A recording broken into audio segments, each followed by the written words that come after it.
За өнөөдөр бүгдээ яг ямар хүмүүс хинүүс одоо яаж амжилтанд хүрээд тэрхлэг одоо жоохон задлан шинжиж дүгнж ярилцах гэдэг юм л да. Энэ яасан бэхээр predictive history гэдэг нэг тийм сууг гэдэг. Тэрний нэг профессор нь одоо нэг энэ талаар бол одоо яагаад баян байдیں, яагаад ядуу байдیں гэдгийг тайлбарласан нэг видеосэн. Тэндээс одоо inspire аваад энэ хүү презентацийг хийсэн байгаа. За тэгэхээр ер нь бол амжилт гэж яг юу юм бэ? Тэгээд тэр амжилтанд хүрэхэд ямар шалтгаанууд өдөөгдгийг юу ордгийг те тэрийг одоо гүнзгийрүүлэн бүгдээрээ ярилцаж судалнаа. Амжилтанд хүрсэн хүмүүс тодорхой нэг тийм шалтгаан одоо суур ч юм уу те тэгжээж тухайн одоо зүйлийнхээ оргилд хүртийм байна гэдгийг одоо эндээс та бүхэн ойлгох болно. Ер нь сонсоод аваарай маш хэрэгтэй шүү. Та бүхэн зарим зүйлсийг ойлгоод юм ийм өчртэй юм гээд энэ ярьж байгаа зүйлсүүд аливаа нэг судалгаан дээр үндэслэгдээд одоо туршилтуудын үндсэн дээр ийм байдсан байна гэдэг маш олон жилийн үр дүнд гарч ирсэн тийм зүйлсүүдийг одоо ярина гэсэн.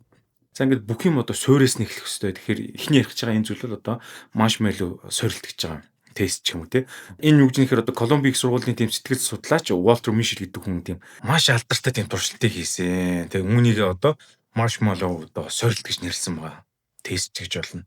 Тэгэхээр маш энгийн одоо ийм туршилтыг хийсэн байгаа. Тэгэхээр тэрний юу гэж нэхэр одоо ийм өрөө байсан байгаа. Тэр өрөөнд одоо 4-5 настай хүүхдүүдийг урьж оруулаад за тэгээд тэр хүүхдүүдтэй дотн яриа өрүүлж байгаа. За чиний ээж чинь сайн уу? Чи юу дуртай вэ гэх мэтэр сайхан ярилцаад тэнгуүдээ тэр ярилцаж зүнд гинт босонгуудаа за уучлаарай би нэг өрөөний нөгөө талд хүнтэй уулзстай маа очих хэрэгтэй болоо. Гэхдээ би удахгүй эргээд ирнэ. Харин намайг хүлээж байхдаа хоёул нэг тийм дийл одоо тохироо хий гэж байгаа. Тэр нь юу вэ гэхээр энэ маршмеллоу гэдэг энэ чихрийг би чиний өмнө тавган дээр тавина. Хэрв чи хүсвэл одоо тэр чихрийг одоо ичиж болно. Харин намайг эргэж ихэд энэ чихэр байсан хэвээрээ яг тэр хэвэндээ байх юм бол би чам дахиад нэгийг нэмж өгнө гэсэн үг. Тэгэхээр тухайн хүүхд хоёр чихэртэй болно гэж байгаа. Тэгээ ийм туршилтуудыг олон хүүхдүүд хийсэн байгаа. За тэгээд нөгөө доктор чи Walter Mischel ч өрөөс гараад нөгөө талдаа харагддаг ийм толтой цонхны цаанаас хүүхдүүдийг ажигласан байгаа. Одоо жоохон эвгүйгээр гэвэл нөгөө талаас нь харж штэ тэгээд ер нь хүүхдүүдтэйгээ чихэр итгэж өөрийгөө хинж байгаа тэр тэмцэл нь хэрхэн байгаа нь харагддаг юм байна. Ер нь бол хүүхдүүд бол тэр чихрэн дээр чихэр идмээр байгаа. Идэж болно гэсэн үг нэгт. Хоёрт нь идэхгүй байх юм бол дахиад чихэртэй болмоор байдаг. За энэ туршилт үр дүнд юу болсон бэ гэхээр зарим хүүхдүүд бол үнэхээр төвчээртэй төвчж чихрийг идээгүй хоёр дээр маршмеллоу авсан байгаа байхгүй. Зарим нь болохоор шууд идсэн гэж байгаа. За тэгэхээр яг энэ одоо Колумбик сургуулийн сэтгэл судлаач одоо Walter Mischel гэдэг хүн яг энэ туршилтын дараа тэр шууд нөгөө хүлээж байгаа хоёр чихрээ авсан газар дээр нийцсэн хүүхдүүдийг 50 жилийн турш ажиглаад амьдралынхаа замыг мөшгсөн байгаа хойноос нь трак хийсэн ба штэ. Тэгээд түүний олж бичсэн зүйл нь юу вэ гэхээр чихрийг идэлгүй дэвчиж хоёр дахь чихрийг авч чадсан хүүхдүүд сургуульдаа маш сайн сураа, шалгалтандаа өндөр аваад карьерийн хувьд илүү доктортой тушаал дэвших магадлал нь их өндөр байсан байна. Бас дээр нь нэлээд доктортой одоо харилцаа тогтоож тэ хүмүүстэй ер нь тийм шоронгоос хол байж харт амиг согтууруулахын данаас татгалзаж чадсан байгаа гэж байгаа. Судалгаагаар шүү. Тэгэхээр тэр хүмүүс нь илүү их тийм чирийг биетэй урт насалдаг бүр шүтэн хүртэл ирүүл байсан гэж судалгааны явцад хийсэн гэж байгаа. За харин нөгөө чихрийн тэсэлгүй эцсэн хүүхдүүд болохоор шууд энэ бүгдийн эсрэг нөлөө үзүүлсэн гэж байгаа. Яг энэ саяын дүрцний хамгийн нөгөө талаар нь болохгүй хэлбэр гэсэн үг. Тэгэхээр одоо энэ судалгааг хийсэн Walter Mischel гэдэг эрдэмтний тодорхойсноор ах юм бол хүслээ хойш нь тавьж сурах буюу одоо нэг delayed gratification гэж байгаа юм л да. Энэ болохоор амжилт гэсэн үг юм аа гэж одоо хэлээд байгаа. Маргааш амжилтанд хүрэхин тулд өнөөдөр ямар нэгэн зүйлийг золиосонд хийгээд төвч чадна гэдгийг хэлж байгаа. Нөгөө хоёр чихэртэй болохын тулд шүү дээ, тийм тэрнтэй адилхан гэсэн үг. Тэгэхээр энийг ерөнхийдөө бацаадлах юм бол өөрийгөө хянах чадвар, эсвэл сэтгэл хөдлөлөө зохицуулах гэж нэрлэж байгаа. Ер нь бол уурсан үедээ өөрийгөө тайвшруулж сэтгэл хөдлөлөө хянж чаддаг байх юм бол том сургуульд орох ч юм уу ирээдүйдээ амжилт гарах гол үндэс учраас үүнийг хүүхдүүдэд заадаг гэж байгаа. За хоёр дахь нь бол сэтгэлгээний хэв маяг, power of the mindset буюу одоо сэтгэлгээний хэв маяг одоо нөгөө талаар уян хатан чанарч гэх юм уу тийм. Stanford-ын сэтгэл судлаач Carol Dweck гэдэг хүн гаргасан байгаа. Тэр хүн бол одоо mindset гэдэг ном бичсэн байгаа. Монгол дээр бол гарсан байгаа. За энэ профессор хийснээр бол амжилтанд хүрсэн хүмүүс тийм growth mindset гэж байгаа. Энийг одоо өснө дэвчих сэтгэлгээ юм одоо монголчлах юм бол харин бүтлгүүтэлтэй хүмүүс бол одоо тийм нэгэн тогтсон хэвийн сэтгэлгээ буюу fixed mindset гэж байгаа. Энийг одоо юу гэх юм тогтсон сэтгэлгээ эсвэл зарцсан сэтгэлгээ. За тэр явцаа тэгэл ойлгож байгаа. Тэгж орчуулах юм бол. Тэгэхээр үүний гол утга учир нь юу вэ гэхээр уян хатан чанар өсөн дэвчих сэтгэлгээтэй хүмүүс бол алдаж унахтаа энэ бол одоо миний суралцах боломж юм байна. Би юун дээр алдснаа бодож үзээд дараагийн удаа илүү сайн хийн гэж одоо өөртөө хэлдэм байх. Харин одоо тэр fixed mindset буюу нэгэн тогтсон хэвийн сэтгэлгээтэй хүмүүс болохоор бүтлгүүтлийг хүлээмж зөвшөөрч чаддаггүй. Өөрийгөө тийм сайжрах боломжгүй гэж одоо боддог тур маш амархан бууж өгдөг гэдгийг бол ярьж байсан. За гурав дахь нь бол одоо нэг ёсондоо зоригтой дадлага ба өөрийгөө үнэлэх чадвар гэж хэлээд байгаа. Тэгэхээр одоо энэ гурав дахь онолыг бол одоо Шведийн сэтгэл судлаач Anders Ericsson гэдэг хүн дэвшүүлсэн байгаа юм л да. Юу гэж юм гэхээр зарим хүмүүс яагаад тийм агуу хөгжимчин эсвэл амар сайн тамирчин болж чаддаггүй гэдгийг судлаад тийм зоригтойгоор дадлага хийсэн гэх ойлголт гарч ирсэн. Одоо deliberate practice гэсэн үг л дээ, тэ. Тэгэхээр тамирчин эсвэл хөгжимчин болохыг хүссэн хүмүүс тийм маш шаргуу хөдөлмөрлөөд одоо юу гэдэг нь, тэ, өдөр бүр бэлтгэл хийд юм байл л да.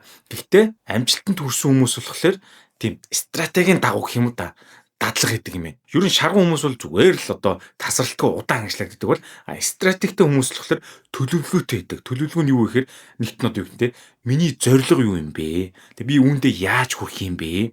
Тэг би энэ зорилготой хүрэх төлөвлөгөөгөө хэрхэн сайжруулах юм бэ гэсэн юм уу, тэ?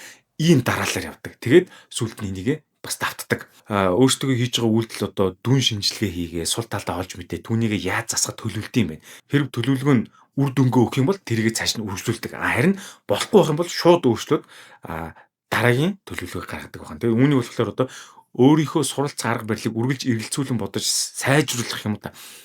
Тэгдэг чадвар гэдэг байна. Self reflection буюу одоо өөрийнхөө суралцах арга барил чадварыг үргэлж эргэлзүүлэн бодож сайжруулах гэж хэлэх юм байна. Тэгээ энэ одоо шивэд сэтгэл судлаачийн одоо арга барил нь үнэн гэдгийг бас дахиад хоёр дахь нэг хүн баталсан байгаа. Тэр нь болохоор Dunning-Kruger гэх хоёр тийм сэтгэл судлаач байт юм байл та. Одоо энийг бол одоо Dunning-Kruger effects гэж нэрлэлсэн байгаа. Тэгээ энэ хоёр болохоор их сургуулийн 500 оюутанд IQ-гийн тест өгүүлээд дараа нь тэндээс чи өөрийгөө хэдгээр ч агсч байна гэж бодож байгаагаа асуусан байл та. Тэр хүн шалгалт өгсөн хүмүүс. Тэгсэн чинь нэг ч хүн өөрийгөө зөв үнэлж чадаагүй юм байна. Нэр. Энэ шалгалтын шилдэг 5% багтсан хүмүүс өөрсдөө магадгүй эхний 20-д байгаа хаа гэж жоохон дутуу үнэлсэн байна. Тэгээд тэд нар яагаад гэж дутуу үнэлсэн бэхээр тэр тест үнэхээр амархан байсан учраас бус хүмүүс ч гэсэн амархан байгаа хаа гэж андуурсан байна. Дотроо өөрсдөө шүү дээ. Харин хамгийн муу оноо авсан хүмүүс өөрсдөө би дундаж гэж үнэлсэн гэж байгаа байхгүй юу?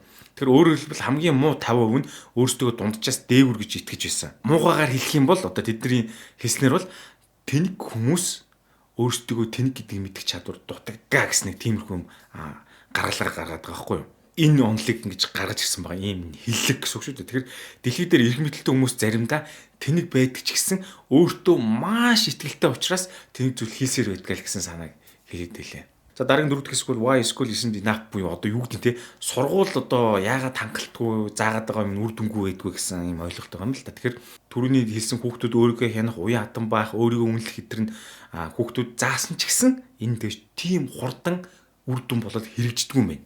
Сайн хүүхдүүд энийг ойлгосон ч гэсэн сайн болчихгүй гэсэн. Тэгээ үүний учир шалтгаан нь болохоор correlation does not equal causation гэж байгаа нэг тийм үг үйд юм байна. Одоо энэ презентацийн дээр байгаа. Хамаарал гэдэг нь шалтгаан гэсэн үг бишээ гэж тайлбарлаад байгаа. За одоо бүр жишээгээр авч тайлбарлая л да. Амжилттай хүмүүс өглөө 4 цагт одоо үүрийн 4 цаг ч үтэй. Магадгүй 5 цаг 6 цагт босдгоо гэж бодъё. Гэхдээ зүгээр л 4 цагт босоод ивэл амжилтанд хүрнэ гэсэн үг л юусоо биш гэж байгаа. Харин эсвэргээр чи маш сайн амжилттай байгаа учраас хүссэн үсээгүй тэр өглөөрт босдог дадал бий болдго юм а гэдгийг л тайлбарлаад байгаа. Баян хүмүүс амжилттай учраас өөрийгөө хянах чадвар өсөн дэвчих сэтгэлгээ нэмэгддэг болохоос эдгээр чанарууд нь шууд одоо тэр дөрцсөн зүйлүүд нь хийгээд өглөөртсоо те амирх дасгалыг лаглаг муушаад тэгвэл тэр нь баян болгодог гэдэг байхгүй. Угаасаа баян болцоо нь хүссэн үсээг тэр дадал руу ордог гэсэн шалтгааныг тайлбарлаад байгаа. Тэгэхээр сургууль заасан юм тийм ч их нөлөөтэй бишээ гэдгийг л энэгээр хэлэх гээд байгаа юм л да. Маш олон тийм судалгааны тайлан дээр одоо энэ жоохон муухагаар таагүй сонсогддог. Гэхдээ ер нь хэрвээ чиний эцэг их чинь жоохон боломжтой баян байх юм бол чи амжилтанд хүрнэ. Ядуу байх юм бол амжилтанд хүрэхгүй байх магадлал өндөр гэсэн юм зүйлийг судалгаан дээр дурддагдаад байгаа байхгүй юу? Энэ хоёрын хооронд яг ямар ялгаа байгаа вэ гэдгийг одоо бүгдээр ярилцъя. За тэгэхээр баян ба ядуу эцэг эхийн ялгаа нь ингэж илэрдэг юм байна. Харилцаан дээр нэгт нь бол одоо баян эцэг эхчүүд бол хүүхдтэйгээ маш их ярилцаж баялаг үгийн сан ашигладаг юм байна. За ядуу эцэг эхчүүд буюу за одоо боломж тааруу гэж ярьчих л да. Боломж тааруу эцэг эхчүүд болохоор ихэвчлэн тийм үгүй зайлт гэх юм уу маш богинохон тушаал өгд юм байна. Болохгүй гэдэргээ тий. За хоёрт нь болохоор юм одоо тайлбарлах арга барил гэж байгаа юм л да. Тэр нь одоо юу гэлж яах гэхээр одоо чинь боломжтой айлын хүүхэд одоо самсргүйж байгаа халуун цуганд түрээд халуун юмд эндүн ч мөрөд гараа түлсэн гэж бодъё. Тэгэх юм бол эцэг хүн миний хүү одоо чи зүгээр алдаа гаргасан байна. Энэ чинь бол зүгээр яагаад одоо халуун юм төрч болохгүй аав нь тайлбарлаж өгөөд цаг гаргаа суугаад ярьдаг гэж байгаа. Ийм учраас ингэдгээ. Тэгээ чи өвдөн шүү дээ. Тэгээд эмнэлэгт очих хэрэгтэй болно гэд дэлгэрэнгүй тайлбарладаг. Гэтэл эсрэгээрээ боломж тааруу айлын эцэгчүүд болохоор ингэж байгаа. Тагж бити ингэж хүрээрээ. Хүрх юм бол чамайг зодно шүү. Дэмэн шүү. Одоо турсаж явуулна шүү. Мөчөж санжилэн шүү гэдэг ч юм уу те. Ингэж загнадаг гэж байгаа. Боломжтой айлын үүдийн хүүхдүүд нь болохоор дотроо ингэж бодож байгаа. Аав нь дэлгэрэнгүй тайлбарлсан ба шүү дээ. Чи үүдний нэмэлт хүчнийг тайлбарчингуудаа энэ бол аюулгүй газар юм байна. Гэрийг хэлж байгаа эцэгхээ. Тэгэд намайг хүндэлж байгаа юм байна. Тийм мэдрэмжийг авдаг гэж байгаа. Харин ядуу боломж тааруу айл хүүхдүүд болохоор үнэхээр томчуудаа сайх хэрэгтэй энэ аимшигтай газар юм. Би буруу юм их бол намайг шууд одоо зодох юм байна, загнах юм байна гэж ойлгоод тийм мэдрэмжтэй болоод үлдчихдэг гэж байгаа байхгүй. Тэгэхээр энэ юу гарч ирэх юм тогтвортой байдал болон итгэл гараад байгаа. Нэгсэндээ юу гэж юм боломжтой айлын эцэгч болохоор амалтаа биелүүлж чаддсан юм байна. Хийсэндээ хүрдэг ч юм уу те. Дараа 7 хоногт одоо хэдүүлээ тийшээ аялнаа гэдэг ч юм бол тэгвэл тэрэндээ явдаг ч юм уу. Боломж байгаа учраас амалтаа биелүүлээд байд юм байна. Харин боломж тааруу айлын эцэгчүүд болохоор мөнгө үргэлж өөрсдөд нь асуудал болдог учраас ямар ч за тэгнэ юу гэдэг те KFC орон бүргэр иднэ гэдэг ч юм уу те. Тэгэх юм бол тэрийг мөнгөний боломжсоо болоод цуцалцдаг. Тэрийг одоо амалтаа мартдаг ч юм ийм асуудал гараад идэг. Тэгэхээр үүнээс болоод нөгөө хамгийн ихэнд яригдсан 5 анзаараа маршмоллоу тест явагдаж байгаа нь асуудал энд байгаа байхгүй юу? Хамгийн ихэнд ярддаг маршмоллоу тест бол өөрийгөө хянах чадрын тест биш харин бусдад итгэх итгэлийн тест болж хувирж байгаа байхгүй юу? Нэгсэндээ хэрэг тухайн хүүхд одоо нөгөө нэг ярилцсан нөгөөдөөс эргэж ирээд чихрээ өгөн гэдэгт итгэж ивэл хүлээж чадна. Харин багшийг худалч гэж бодож байгаа юм бол яг одоо байгаагаа одоо олцсон дээр нь итгэх ёстой гэд тэр нь хамгийн ухаалаг сонголт болж байгаа тухайн хүүхдэд. Жохон боломж таараа айл хүүхдэд тэнэг одоо ухаангуудээ тэрийг идчихэж байгаа бол биш ээ. Энэ бол ерөөсөө байгаа нөхцөл байдалтай тохирсон тийм рационал сэтгэлгээгээр шийдвэр гаргаад тэр олцсон дээр нь чихрийг идэж яана гэсэн тийм төгөлтөнд ирсэн байгаа байхгүй. Одоо энэ ярьж байгаа онлууд философид хоорондоо мангар уялдаад байгааг та хүмүүс анхаараарай. Одоо бүгдээрээ тавтан бүгдээрээ нийгмийн шатал буюу хилцээр энэ талаар ярилцъя л да. Нийгэм бол мэдээж хэрэг шаталтай байгаа те. Баян хүмүүс бол бусдтай одоо ажил хэрэг ярилцахдаа заавал одоо хилцээр хийдэг. Тэгж хилцээр хийсний үдүнд өөрсдийнхөө ашгийг одоо хамгийн их болохыг хичээдэг байгаа. Харин боломж тааруу буюу одоо ядуу хүмүүс бол эрх мэдэл зарагдах ёстой болчдөг гэж байгаа. Боломжтой айлын эцэгхүүд бол хүүхдүүдэд тийм эрх мэдэлтэй үнтэй мэтгэлцэж хилцэж сургад юм байл та. Харин жоохон ядуу боломж тааруу айлын эцэгчүүд болохоор цагдаа дарга эсвэл хууль дүрмд асуудал тарихгүйгээр үгэнд нь орж дуугаа хурааж тийм байдалтай байдлыг хүүхдүүдэд сургадаг гэдэг байгаа байхгүй юу. Учир нь боломж тааруу хүн одоо цагдаатай мэтгэлцвэл шоронд орох эрсдэлтэй гэсэн тийм одоо айц яваад байгаа цаана. Төрөл бүрийн хүүхдүүд сургуульд ороод янз бүрийн хичээлүүд юм сурж байгаа шүү дээ. Тэгэхээр сургууль энэ бүгдийг зааж засаж чадах боломжгүй гэж байгаа. Яагаад тэгэхээр сургууль хүүхдүүд аль хэдийн ангир ертөнцийг үзлэн төлөвшчихсэн тогтцсон ирдэг гэж байгаа байхгүй. Гэр бүлдээ аль нэг гэр бүлдээ өсөөд ухаан өссөн орчносоо болоод ямар нэгэн ойлголт нь тархинд нь одоо төлөвшөөд ирсэн гэсэн үг. Тэгэхээр хитрхи хожуу одоо сургуульд чинь гэсэн үг. Гэхдээ үүний дагаад бүр жоохон бага настай хүүхдийг сургуульд оруулна гэсэн үг бол биш л дээ. Тэгэхэд ертөнцийг үзэг үзлэн тогтцсон байдаг учраас гэр бүлийнхэн тэр өссөн орчных нь үзэл санааг өөрчлөх гэж сургууль оролцсон ч гэсэн энэ нэмэргүй байдаг буюу ихэнх хүүхдүүд буюу хүмүүс маань тухайн байгаа орчиндөө тохирч амьдрахыг одоо илүүд үздэг байна гэсэн үг. За тэгэхээр яг яаж амжилтанд хүрэх юм бэ те? Тийм бод байдлан дээр тэгээ энийг бүгдээрээ цааш нь дэлгэрүүлээ л да. Тэгэхээр одоо ингэж байгаа. Хүмүүсийн амжилтын түүхийг ярих юм бол ихэнх нь одоо хэцүү буруу амьдралаас дээшээ гарч ирээд амжилтанд хүрсэн гэж ярьдаг ихэнх түүхүүдээр. Ер нь бас тэгдэг те.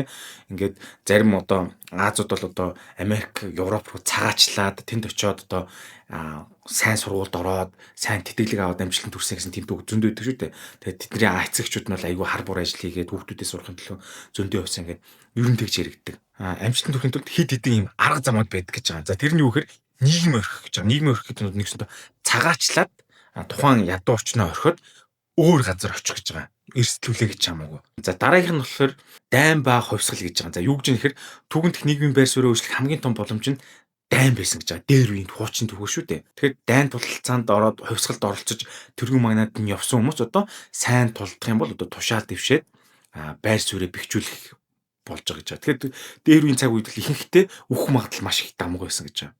Одоо янз бүрийн хувьсгалаар дараагийн том өдөртөгчд гарч ирсэн түүх зөндөө байгаа шүү дээ. Дараагийн шалтгаан болохоор marry up гэж байгаа юм л да. Нэгсэндээ дээшээ гэрлэх юм уу. Нэгсэндээ өөрөөсөө дээд зиндааны хүмүүстэй гэрлэх гэж байгаа. Байр суурийг ахиулах нэгэн уламжлалт авах гэж байгаа. Дараа нь аз гэж байгаа. Az гэдэг нь юу гэхээр өөртөө аз тохиох тэр боломжтой газарт нь өөрийгөө аваачихгүй боломжийг одоо маш сайнаар тосон хүлээх одоо тэр байршлыг л олох гэсэн үгээр тайлбарлаж байгаа. Нэгсэндээ одоо жишээ нь үүдээ те Зүүн Азид ядуу амьдарч байгаад Америк руу цагаачлаад тэнд очиод боломжтой амьдрах ч юм уу те. Тэгэхээр энэ нэг цагаачлалыг сурч байгаа үг биш шүү. Зүгээр энэ дэр одоо судалгаан дээр гарч ирсэн материалуудыг л дүүрч гадагшаа гараад лаг амжилттай болно гэсэн тийм ойлголт бол биш шүү хүмүүсээ буруугаар ойлгов. Тэгэл энэ дурдж байгаа шалтгаануудын нэг л хэрэгсэл байгаа. За тиймэрхүү зүйл яригдж байгаа. За тэгээд долоот нь бол одоо тий нийгмийн систем ба юу гэх тий хувьсгал revolution тий нийгмийн систем тогтворгүй байдаг ч гэсэн баян хүмүүс үргэлж хамгийн их мэдлэг хүсдэг учраас элит буюу тэр нийгмийн дээд давхар хүмүүсийг маш их одоо олноор бий болгодог гэж байгаа.